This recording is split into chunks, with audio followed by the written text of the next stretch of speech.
Collar لیتے ہیں. السلام علیکم. السلام علیکم. جی فرمائیے. مجھے مفتی صاحب سے رائے لینی تھی اور تھوڑی سی ہیلپ چاہیے تھی مجھے ان کی اس معاملے میں کہ میں شادی شدہ ہوں پچھلے 3 سال سے، لیکن میں جہاں پہ جاب کرتی ہوں وہاں پر مجھے کوئی اور پسند ہے. آلدو میرے جو ہسبینڈ ہے انہوں نے کسی قسم کی مجھے کوئی تنگی نہیں دی ہوئی، کچھ کیا ہوا نہیں ہے، فائنینشلی بھی انہوں نے بہت اچھا رکھا ہوا ہے، لیکن کیونکہ دفتر میں ہمارا اتنا ٹائم ساتھ میں گزرتا ہے تو مجھے کوئی اور جو ہے ان کی طرف میرا دل جو ہے وہ بہت زیادہ جو ہے وہ جاتا ہے.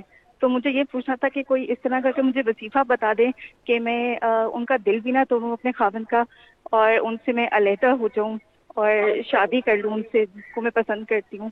تو اگر میری اس معاملے میں کوئی وہ ہیلپ آؤٹ کر دیں. جی بہت شکریہ آپ کا. جی مفتی صاحب.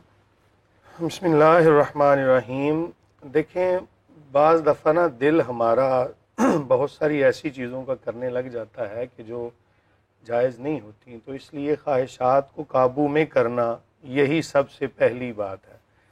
آپ یہ چاہ رہی ہیں کہ ایک ہستا بستا گھر جو ہے وہ خراب ہو اور پھر ایک اور گھر کو بسایا جائے.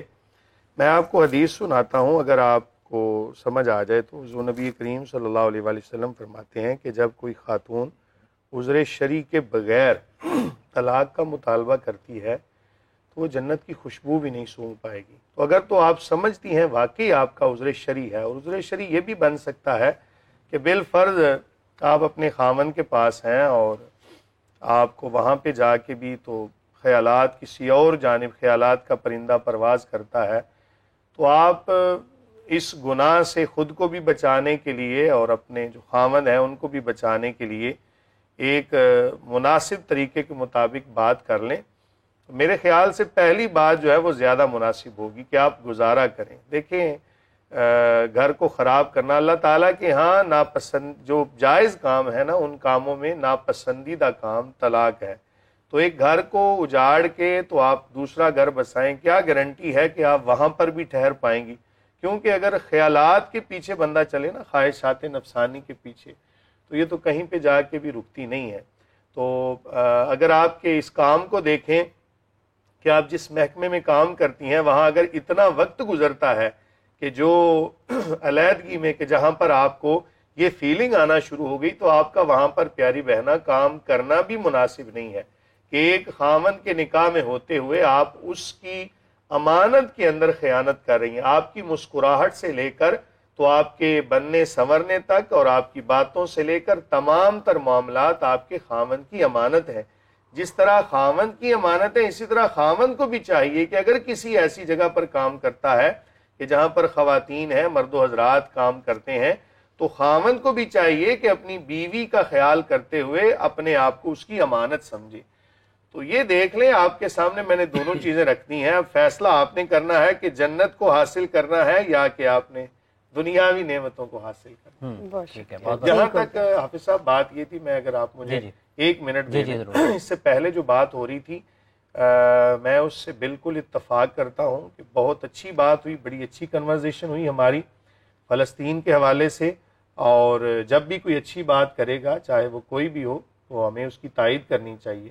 مجھے بڑی خوشی ہوئی کہ ہمارے ہاں بلکہ ہمارے اس ملک کے اندر ایک ایسا چینل بھی ہے کہ جو اس آواز کو اٹھا رہا ہے، اور یہ بالکل بڑی خوشی کی بات ہے. ہم بالکل بھرپور تائید کرتے ہیں.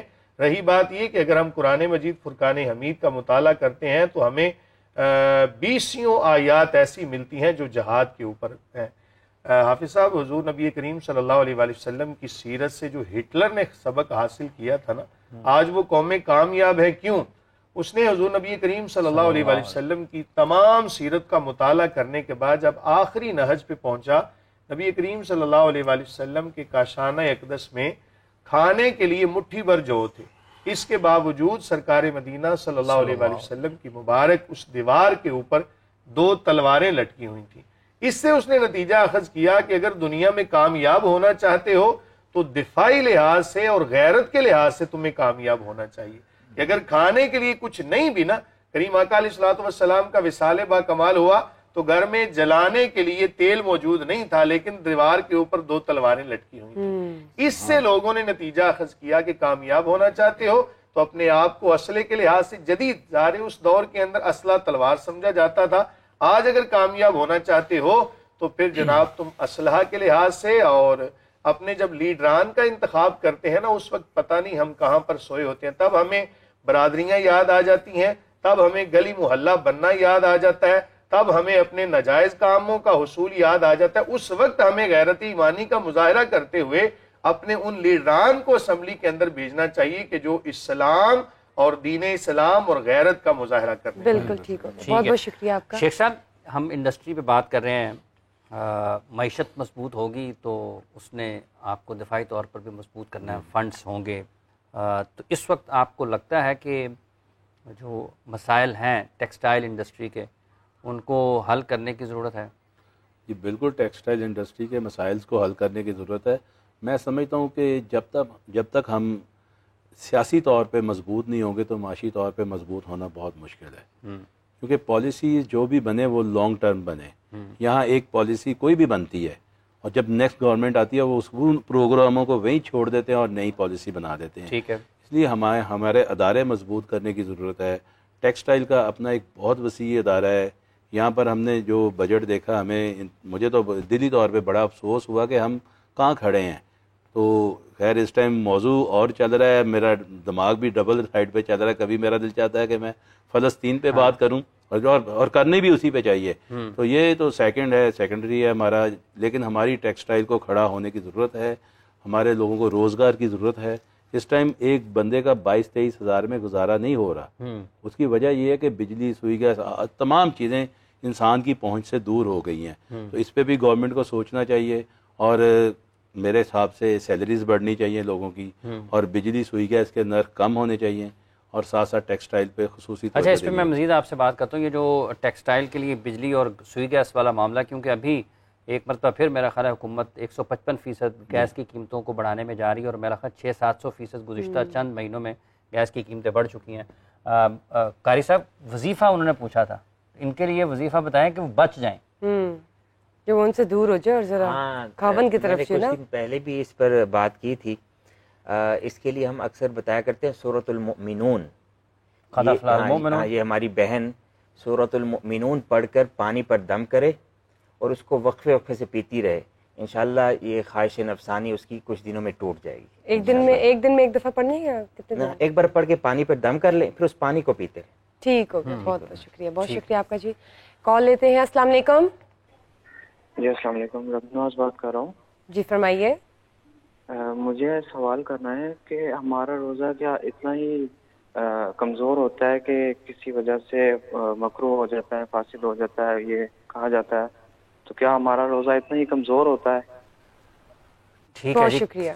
چھوٹی چھوٹی باتوں پر روزہ اتنا کمزور ہے کہ بڑا کوئی اچھا بھی سوال ایسی کیا آپ نے کہ ہمارا روزہ تو آج کل کئی لوگوں نے سمجھ لیا ہے کہ منگنی سے بھی زیادہ کمزور ہے کہ بات بات پہ ٹوٹ جائے. بات پہ ٹوٹ تو جاتا ہے. ایسا نہیں ہے پیارے بھائی. دیکھیں جو شرعی اصول ہیں نا، ان کو مد نظر رکھتے ہوئے ہی حکم شرع بتایا جاتا ہے. کوئی بھی عالم دین ہو صحیح معنوں میں، جنہوں نے قرآن و سنت کی تعلیم حاصل کی ہو، تو وہ اپنی طرف سے کوئی رائے جو ہے وہ قائم نہیں کرتے. تو جہاں تک تعلق ہے نا کہ روزے کے مکروہ ہونے کا، اصل چیز ہے روزے کا نام ہی رک جانا ہے. خواہشات نفسانی سے رکنے کا نام روزہ ہے. تو پیٹ کا روزہ ہے تو اسی طرح آنکھوں کا بھی روزہ ہے. اپنی آنکھوں کو بھی آپ ناجائز کاموں سے بچائیں، اپنے ہاتھوں کو، اپنے پاؤں کو، دیگر زبان کو بھی، بلکہ یہاں تک کہ اپنی زبان سے بھی آپ کسی کو تکلیف نہ دیں. المسلم من سالم المسلمون من لسانہ و یدہ، کما قال، کہ مسلمان حقیقی وہ ہے کہ جس کی زبان اور ہاتھ سے دوسرے مسلمان محفوظ رہیں. بالکل تو اپنے آپ کو نا ایک دائرہ کار میں رکھیں. اصل روزے کا مقصد ہے تقوی. اگر آپ کو تقوی کا حصول نہیں ہوتا تو آپ کا پیٹ کا روزہ ہو جائے گا. تو جہاں تک بات ہے نا کہ روزے کے اندر کراہت پیدا کرنے کی، تو ہر سنت کو ترک کرنے سے کراہت پیدا ہوتی ہے.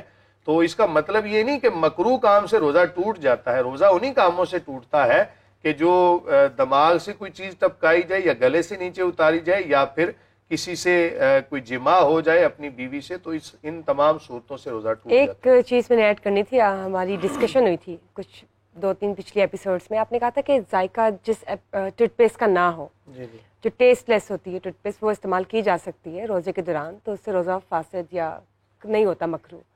اور جو ٹیسٹ والی ٹوتھ پیسٹ ہوتی ہے وہ اگر ہم استعمال کریں تو وہ ظاہر ہے اس میں تو ٹیسٹ ہے، وہ تو پتہ چل ہی جائے گا، خدا نہ خاصا گلے سے نیچے جاتی ہے. تو مجھے یہ بتائیے جب ہم بات کرتے ہیں ذائقہ نہ ہونے والی ٹوتھ پیسٹ کی تو کیا اس میں کیمیکلس نہیں ہیں؟ وہ تو ہمیں نہیں معلوم ہوگا نا کہ یہاں سے گزری ہے. دیکھیں اصل میں نا ذائقے کا تعلق نہیں ہے، اصل چیز ہے کہ کسی چیز کا گلے سے اترنا. تو مثال کے طور پہ میں تو اسی لیے مسئلہ یہ بھی بیان کر دیتا ہوں کہ اگر کسی نے اتنی احتیاط کے ساتھ برش کیا کہ اس کے گلے سے کوئی چیز نیچے نہیں اتری تو ایسی صورتحال میں ہم کہیں گے اس کا روزہ فاسد نہیں ہوگا. سوری مفتی صاحب میری بات ہی سمجھے.